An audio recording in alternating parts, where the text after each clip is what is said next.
Assalamualaikum warahmatullahi wabarakatuh. Perkenalkan, nama saya Rizka dari kelas Keuangan B 2017, jurusan Manajemen Fakultas Ekonomi, Universitas Negeri Makassar. Saya akan membahas tentang sumber dana jangka menengah dan jangka panjang. Nah, yang pertama, kita akan membahas tentang sumber dana jangka menengah. Apa itu sumber dana jangka menengah? Sumber dana jangka menengah ialah sumber dana atau pendanaan yang mempunyai jangka waktu lebih dari 1 tahun atau kurang dari 10 tahun. Jenis yang pertama adalah term loan. Term loan adalah kredit usaha dengan umur lebih dari 1 tahun dan kurang dari 10 tahun yang pada umumnya dibayar kembali dengan angsuran tetap selama periode tertentu. Misalnya 1 tahun, 1 bulan, atau kuartal. Dipandang dari biaya, term loan ini memiliki biaya yang lebih rendah daripada saham atau obligasi karena tidak adanya biaya yang berkaitan dengan penerbitan saham atau obligasi. Jika dibandingkan dengan hutang jangka pendek, term loan ini lebih baik karena tidak segera jatuh tempo dan peminjam memberikan jaminan pembayaran secara periodik yang mencakup bunga dan pokok pinjaman. Bagi kreditur, jaminan atas pembayaran secara periodik ini dapat diperjualbelikan kepada pihak lain, biasanya lembaga pengumpul piutang. Yang kedua, equipment loan. Equipment loan yaitu suatu pembiayaan yang dilakukan untuk pembelian suatu barang, biasanya diberikan oleh komersial bank, penjual perlengkapan, perusahaan asuransi, dan lembaga pembiayaan lainnya. Ada 2 cara yang dilakukan, yaitu cara yang pertama adalah kontrak penjualan kondisional, adalah untuk membiayai pembelian perlengkapan di mana penjual akan menahan sebagian, biasanya kelengkapan surat-surat, sampai pembeli melunasi keseluruhan pembayaran sesuai kontrak.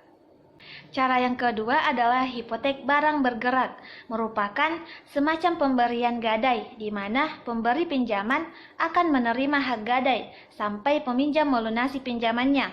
Apabila peminjam gagal mengembalikan pinjamannya, maka barang tersebut akan dijual. Biasanya, barang yang dihipotekkan adalah barang umum sehingga mudah untuk dijual.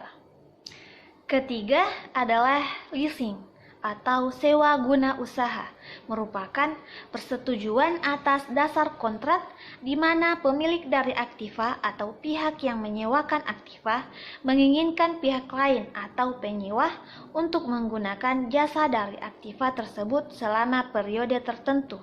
Manfaat dari leasing antara lain bahwa penyewa dapat memanfaatkan aktiva tersebut tanpa harus memiliki aktiva tersebut.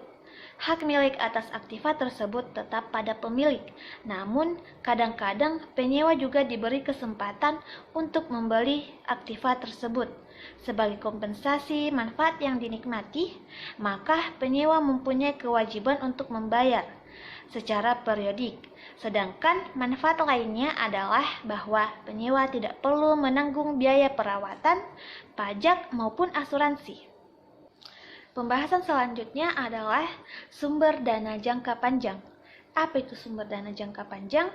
Sumber dana jangka panjang merupakan pendanaan untuk memenuhi kebutuhan perusahaan yang pengembaliannya dalam jangka waktu yang lama dan manfaat yang akan dirasakan dalam waktu yang lama juga. Ada 4 jenis sumber dana jangka panjang. Yang pertama adalah obligasi. Obligasi adalah surat pengakuan hutang perusahaan kepada pihak lain yang memiliki nilai nominal tertentu dan jangka waktu tertentu, serta perusahaan yang mengeluarkan diwajibkan membayar bunga tertentu yang tertera pada surat tersebut. Jenis yang kedua adalah hipotek. Hipotek merupakan hutang jangka panjang yang dijamin dengan aktiva tidak bergerak, seperti tanah dan bangunan. Hutang hipotek adalah pinjaman yang harus dijamin dengan harta tidak bergerak.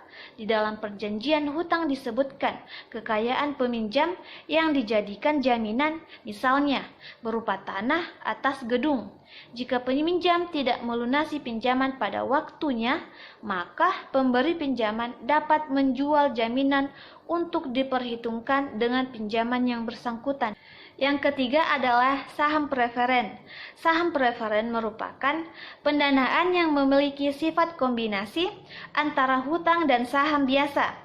Dari sisi perusahaan yang mengeluarkan saham preferen, manfaat utama yang diperoleh adalah bahwa pembayaran dividen atas saham preferen relatif lebih fleksibel dibandingkan dengan bunga hutang.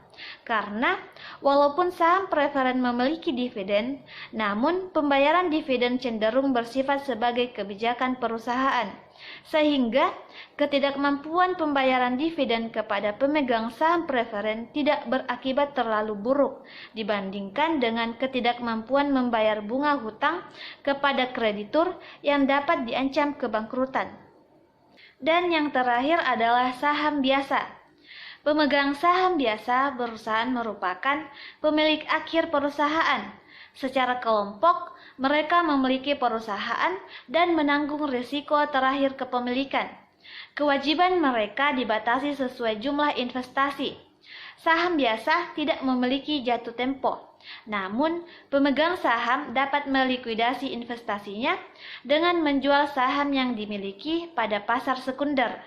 Dalam saham biasa ini, apabila perusahaan tersebut mendapatkan keuntungan, maka pemegang saham biasa akan mendapatkan dividen pada akhir tahun pembukuan. Apabila perusahaan tersebut menderita kerugian, maka pemegang saham biasa tidak akan mendapatkan dividen. Adapun fungsi dari saham biasa adalah sebagai berikut. Yang pertama, sebagai alat belanja perusahaan dan terutama sebagai alat untuk memenuhi kebutuhan akan modal permanen. Yang kedua adalah sebagai alat untuk menentukan pembagian laba, dan yang terakhir adalah sebagai alat untuk menguasai perusahaan. Itulah tadi pembahasan mengenai sumber dana jangka menengah dan jangka panjang. Semoga materi ini dapat bermanfaat dan mohon maaf atas segala kekurangan yang dimiliki. Terima kasih. Wassalamualaikum warahmatullahi wabarakatuh.